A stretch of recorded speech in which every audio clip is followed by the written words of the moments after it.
and welcome. This is TMH English Daily News. The headlines today: Tigray government loads appointment of the members of the International Commission of Human Rights experts within Ethiopia. A genocide continues in Tigray, Ethiopia, while the world focuses on Ukraine, and UN asking for $205 million for the displaced in northern Ethiopia.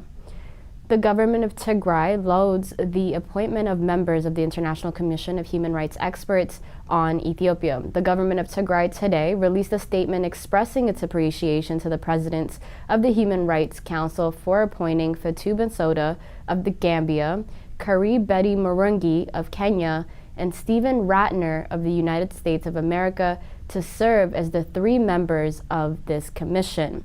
The commission was also created to undertake the independent investigations into any and all atrocities that have been committed in Tigray or elsewhere during this ongoing war and conflict in the Tigray region. The statement said that Abiy Ahmed's regime continues to unleash a campaign of genocide, ethnic cleansing, and other systematic measures to exterminate the people of Tigray, such as through starvation, airstrikes, drone attacks, arbitrary mass arrests of Tigrayans across the entirety of Ethiopia, just solely on the account of their identity.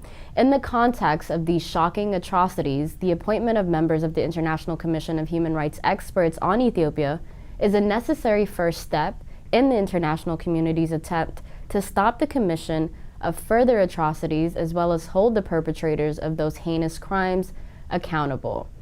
Given the distinguished pedigree of the newly appointed members of the Commission in the legal and human rights arena, the government of Tigray expressed its confidence that they will discharge their responsibilities with the utmost integrity in accordance with the Council's established working methods as well as procedures. The government of Tigray said, as the legitimate representative of the people of Tigray who have borne the brunt of Abiy Ahmed's regime on ongoing genocidal campaign, it appreciates the necessity of meaningfully engaging all parties within the conflict. The government of Tigray said it has established a highly level task force with full authority to manage all pertinent issues on this matter, and the people and the government of Tigray are committed to cooperating with the Commission as it fulfills its mandate, as this statement stressed. The government of Tigray also said it joins the international community in strongly urging the Ethiopian government to reverse its opposition to an independent investigation and accept without any reservations the legitimacy and the mandate of the International Commission of Human Rights and their experts on Ethiopia. If the Abiy Ahmed regime persists with its unjustifiable objection to the Commission, by extension, the very idea of independent investigation into the atrocities committed throughout the conflict, the international community should interpret this insurgence as the admission of guilt on the part of Abiy Ahmed, as the statement urged. The government of Tigray also urged the international community not to allow the Abiy Ahmed regime to levy any baseless accusations against the government of Tigray for its rights and the violations, whitewash its own criminal record in Tigray, and still strenuously object the independent investigation. A genocide continues in Tigray, Ethiopia, while the rest of the world is focused on Ukraine and their crisis. The Bell reported that the mental and material elements to establish the crime of genocide exists within the Tigray region. Temnit Bayru presents the details. Article 2 of the Convention on the Prevention and Punishment of the Crime of Genocide in 1948 provides two of the constitutive elements for the crime of genocide. The first element is the mental element of the perpetrator's intent to destroy in whole or in part a national, ethnical, racial, or religious group. The second component of the crime is the overt or material aspect of the crime, killing members of the group, causing serious bodily or mental harm to members of the group, deliberately inflicting on the group conditions of life calculated to bring about its physical destruction in whole or in part, imposing measures intended to prevent births within the group, and forcibly transferring children of the group to another group. Usually, identifying the mental element or intent of any crime is where the difficulty lies. Tigray is an exception in this regard, says the Bell, adding that there exists ample evidence that the ongoing collective suffering of Tigrayans by Ethiopian military and allied Eritrean defense forces and Amhara militia emanates from a genocidal intent against Tigrayans. Pekka Haavisto, Finnish foreign minister and European Union envoy to Ethiopia, in his statement to the Parliament of the European Union, publicly testified to the malice of the Ethiopian leadership when on June 15, 2021, he reported the Ethiopian leadership had said they were going to wipe out Tigrayans for 100 years. Several Ethiopian officials, including the Prime Minister himself, have publicly used dehumanizing words against ethnic Tigrayans. Words like cancers, traitors, daytime hyenas are often used by Ethiopian officials while referring to ethnic Tigrayans. Several credible reports have documented the massive human rights abuses committed by the military in Tigray, which many observers believe constitute genocide.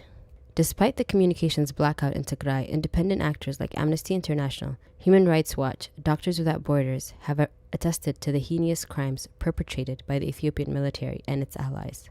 Widespread rape, gang rape, summary executions, torture, and forced disappearances have been vastly reported. As per Amnesty International's report, Eritrean soldiers killed hundreds of innocent civilians in the historic city of Aksum over the span of 2 days in November 2020. Soldiers targeted unarmed civilians, opening fire in the streets and conducting house-to-house raids, in a massacre that may amount to a crime against humanity. Thousands of civilians are allegedly killed in other massacres, including Mahwaradego, Dabra Abbay, Mariam Dangalat, Tembin, Togoga, and Irob by Ethiopian and Eritrean troops and the Amhara militia. Tigray is under blockade, although more than 5.2 million people need emergency assistance. In the words of Dr. Tedros Adhanom, chief of the World Health Organization, Tigray remains in a de facto humanitarian blockade. Malnourished children dying in the hands of their mothers, diabetic patients dying in the hands of their doctors is the new normal in Tigray. Relentless drone strikes kill scores of civilians every day. The Bell noted that the genocide in Tigray seems to have slipped through the cracks of the multilateral governance system. The United Nations Security Council has discussed the matter multiple times. However, it has failed to act. The Bell stressed the UN Security Council must act immediately to impose a no-fly zone and open a humanitarian corridor to Tigray in order to stop the daily death of hundreds of innocent people from bombs and man-made famine. As the world's current focus is in Ukraine, UNHCR is appealing for $205 million for assistance to more than 1.6 million people that have been displaced by this ongoing conflict in the northern region of Ethiopia. The 16-month conflict in northern Ethiopia has resulted in a humanitarian crisis for more than 2 million people who have been forced to flee their homes. The UN Refugee Agency says most of the victims are displaced inside of Ethiopia, while nearly 60,000 have fled to the neighboring Sudan.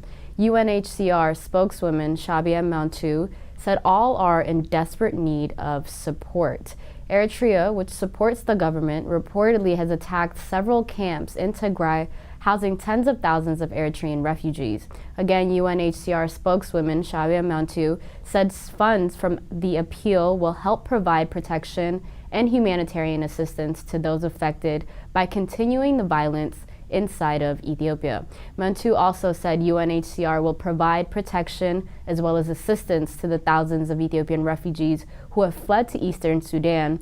And critical aid, she said, includes construction of shelters, strengthening healthcare, as well as education. She said the agency will scale up the psychosocial as well as mental health support to the severely traumatized civilians. She also adds that $16 million is being set aside for any potential influx of Ethiopian refugees into the neighboring Djibouti, Kenya, Somalia, as well as South Sudan. Members of the Tigrayan diaspora in Milano, Italy, yesterday joined thousands of labor activists rallying against the war around the entire globe.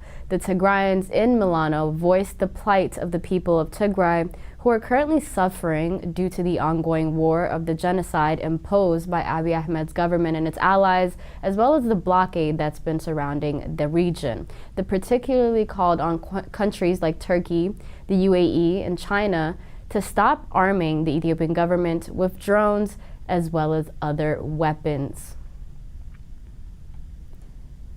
In anticipation of economic hardship, Ethiopian Prime Minister Abiy Ahmed turns to a delicacy advisor. Observers noted in his most recent public address, Abiy Ahmed is seen giving a lecture on how to survive only by eating green leaves. He also advised Ethiopians to abandon the use of cooking oil, butter, as well as other condiments. Instead, he urged Ethiopians to cook with only water and a pinch of salt, which garnered quite the feedback on Twitter.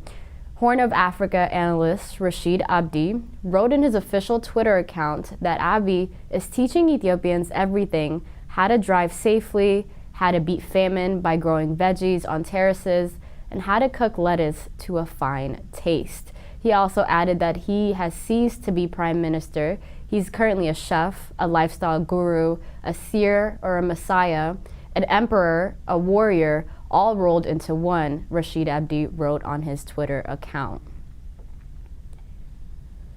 Ethiopian journalists take a stand for press and its freedom in the year 2022. For decades, Ethiopia has carved a reputation for itself as one of the world's top jailers of journalists due to the institutional and systematic crackdowns on critical voices and thin tolerance for any forms of dissent during this ongoing conflict, and it's only getting worse. Journalists from various media outlets in Ethiopia and abroad have issued an open letter calling on the Ethiopian government to respect media and its rights. The journalists said in 2021, 2 journalists, Dawit Kabeda and Sisai Fida, were killed and over 40 of other colleagues were arrested, making Ethiopia among Africa's top jailers of journalists in total. That concludes our news for today. Thank you so much for tuning in. Have a wonderful evening. Bye-bye.